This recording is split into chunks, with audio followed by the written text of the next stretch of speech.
अब हम मूल्यह्रास की अवधारणा को समझते हैं कि मूल्यह्रास क्या होता है। ठीक है, आपका मूल्यह्रास जो होता है स्थिर परिसंपत्तियों पर यानी कि पूंजीगत वस्तु पर अधिकतर लगाया जाता है। ठीक है, या उसके रखरखाव पर यूज होता है। यानी कि जब स्थिर परिसंपत्तियों में कुछ कमियां आने लग जाती हैं तो उसके रखरखाव में या ठीक ठाक करवाने में जो पैसा लगता है उसको मूल्यह्रास कहते हैं।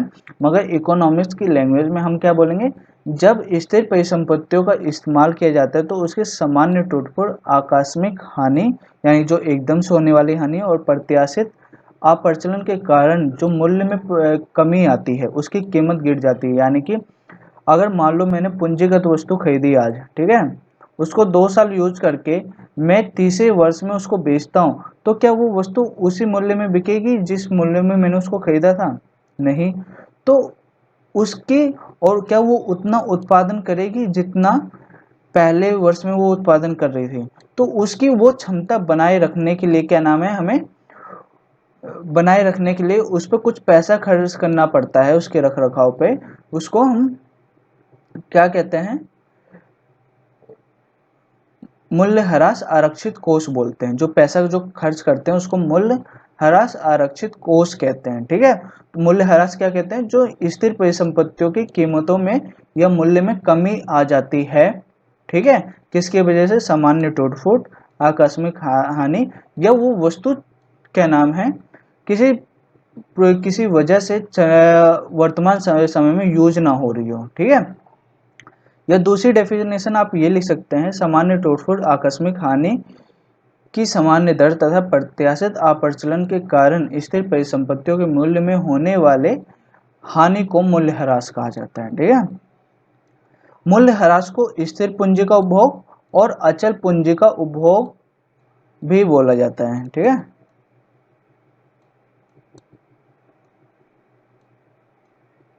अचल पूंजी का उपभोग भी कहा जाता है, ध्यान रखना, यानी कंजप्शन ऑफ फिक्स्ड कैपिटल भी कहा जाता है। ठीक है, मूल्यह्रास आरक्षित कोष क्या है, इसकी जरूरत क्यों पड़ती है? मैंने बताया कि पूंजीगत या स्थिर परिसंपत्तियों को पुनः स्थापित करने के लिए, ताकि वो जब वो नई वस्तु के रूप में जब खरीदी गई थी, जितना उत्पादन का स्तर वो दे रही थी, ठीक है, उतना ही उत्पादन का स्तर उसका बना रहे। जैसे मोबाइल हम खरीदते हैं, ठीक है, तो मोबाइल खरीदते हैं तो वो शुरू में जिस तरीके से चलता है तो 1 वर्ष या 6 महीने बाद उसकी स्पीड थोड़ी स्लो होने लग जाती है, वो हैंग होने लग जाता है।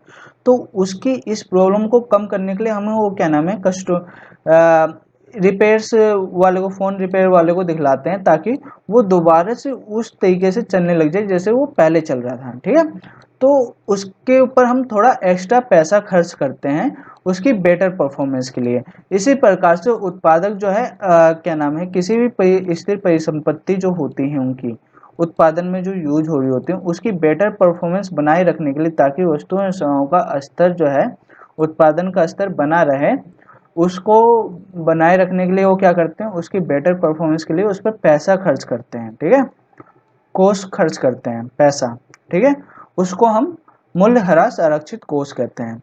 और ये प्रावधान जो है उसके वर्ष के आधार पर किया जाता है कि उस पर पैसा कितना खर्च करना है। मान लीजिए कोई वस्तु है, ठीक है, कोई मशीन मैंने खरीदी उसको 10 लाख में, ठीक है, यहाँ पे ये 10 लाख है, ये रहा। ठीक है, 10 लाख में खरीदता हूँ और उसको मुझे अगले 10 वर्ष तक उसकी बेटर परफॉर्मेंस बनाए रखना है। ठीक है, अब मैं ये अनुमान लगा के चलता हूँ मुझे अगले 10 वर्ष तक उसको यूज करना है और उतना ही ये उत्पादन दे जितना अभी शुरू में दे रही है। ठीक है, तो इसके लिए क्या नाम है, जो मूल्यह्रास आरक्षित कोष निकालने का जो तरीका है, जितने में आपने पैसा वो मशीन खरीदना है उसको डिवाइड में आप कितने वर्ष उसको रखना चाहते हो, ठीक है, उससे डिवाइड कर दो तो आपका मूल्य आरक्षित कोष जो है 1 लाख निकल आता है। ठीक है, तो ये जो 1 लाख है ये आपका मूल्य आरक्षित कोष है, जो आपके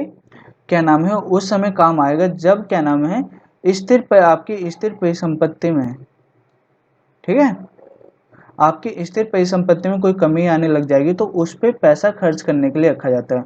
और ये जो मूल्यह्रास आरक्षित कोष है, जब मशीन खरीदी जाती है फर्म्स के द्वारा, तो वो पहले से क्या नाम है उसके लिए इतना पैसा निकाल के आरक्षित कोष में डाल दिया जाता है रिजर्व फंड के अंदर, ताकि बाद में उसके लिए पैसे की जब जरूरत पड़े तो इधर उधर से कहीं से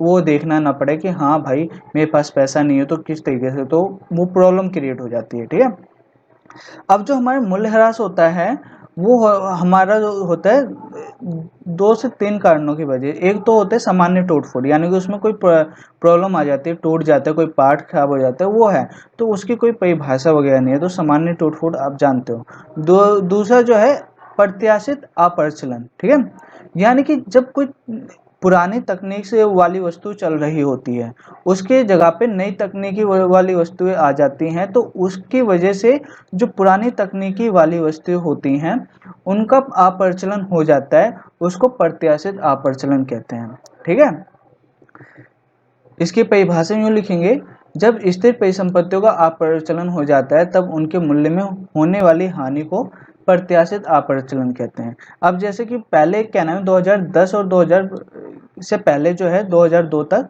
क्या नाम है ब्लैक एंड व्हाइट टीवी हर घर में थी, मगर जब से कलर टीवी आ गई है उसके ब्लैक एंड व्हाइट टीवी का चलना बंद हो गया है। ठीक है, तो उसकी वजह से क्या नाम है वो जो ब्लैक एंड व्हाइट टीवी बनाने वाली कंपनियां थी वो एकदम से बंद हो गई, या उनको एकदम से बहुत बड़ा नुकसान हुआ, तो इससे अर्थव्यवस्था को भी नुकसान हुआ। तो इस प्रकार की हानि को हम क्या कहते हैं, प्रत्याशित अप्रचलन मूल्यह्रास हानि। ठीक है, मूल्यह्रास हानि आप कह सकते हैं। ठीक है, ये अधिकतर तकनीकी के कारण होता है। ठीक है, जैसे टीवी का भी हो गया। अब जैसे कि इस समय क्या नाम है, पहले कीपैड मोबाइल काफी चला करते थे। ठीक है, मगर अभी जो है टच मोबाइल चलना बंद हो गए, तो कीपैड मोबाइल जो है अब पहले की तुलना में कम बिकते हैं, तो उसकी वजह से क्या नाम है उन कंपनियों को काफी नुकसान हो रहा है, तो उसको भी हम कहते हैं प्रत्याशित अप्रचलन के कारण मूल्यह्रास हो रहा है कंपनी को। ठीक है, और मांग में परिवर्तन के कारण, जैसे कि पहले ब्लैक एंड व्हाइट टीवी का डिमांड था, मगर अब क्या हो गया कलर टीवी का डिमांड हो गया। पहले कीपैड मोबाइल का डिमांड था, अब क्या है टच मोबाइल का डिमांड है। पहले क्या नाम है लोग कुर्ता पैजामा पैंट शर्ट पहना करते थे, मगर अब जींस टी शर्ट पहनने का जमाना आ गया, यानी कि लोगों की डिमांड चेंज हो गई है। तो इससे क्या है प्रत्याशित अप्रचलन प्रकार की हानि क्रिएट होती है उस क्या नाम है अर्थव्यवस्था में। जो तीसरा है हमारा अप्रत्याशित अप्रचलन है। ठीक है, ये जो होता है एक प्रकार का आपदाएं वगैरह आती हैं, जैसे कि अभी केरल में आपदा आई थी 2018 में। ठीक है, बिहार में भी आपदा आई है, और कई जगह इससे पहले 2013 या 14 में 16 के आसपास क्या नाम है नेपाल और उत्तराखंड में भूकंप आया था और बादल फट गए थे, तो उसके वजह से काफी हानि हुई है। ठीक है, तो उस प्रकार की हानि की वजह से क्या नाम है वस्तु और सेवाओं को क्या नाम है फ्री सप्लाई किया जाता है, तो उससे क्या नाम है कंपनियों को नुकसान होता है, गवर्नमेंट को नुकसान होता है, अर्थव्यवस्था को नुकसान होता है। ठीक है, और कई उसमें क्या है उनकी जो पुरानी जो मशीनें होती हैं, जो लोगों के पास जितनी डिमांड होती है वहाँ पे उत्पादक के पास जितना स्टॉक होता है वो बिकना बंद हो जाता है, क्योंकि लोगों के पास पैसा नहीं होता, तो इस प्रकार से मूल्य में उनकी गिरावट आ जाता है उनकी वस्तुओं की। ठीक है, तो उनको सस्ते कीमतों में बेचना पड़ता है। एक हो गया आर्थिक मंदी।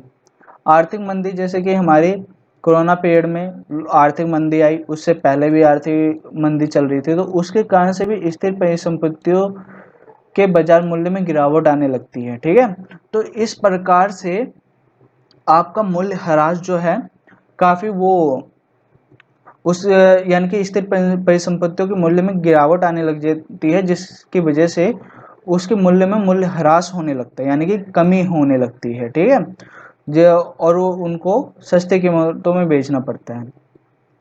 जो ये जो होती है हमारी जितने भी पूंजीगत वस्तु में के मूल्य में होने वाली हानि होती है क्या नाम है प्रत्याशित अप्रचलन के कारण, जैसे कि आपदा आ गई तब वो हानि होती है पूंजीगत वस्तुओं में, या आर्थिक मंदी के कारण की वजह से पूंजीगत वस्तु में जितने भी के मूल्य में गिरावट होती है, तो उसको हम क्या बोलते हैं पूंजीगत हानि बोलते हैं। ठीक है, तो ये आपका आज का टॉपिक खत्म होता है, ठीक है।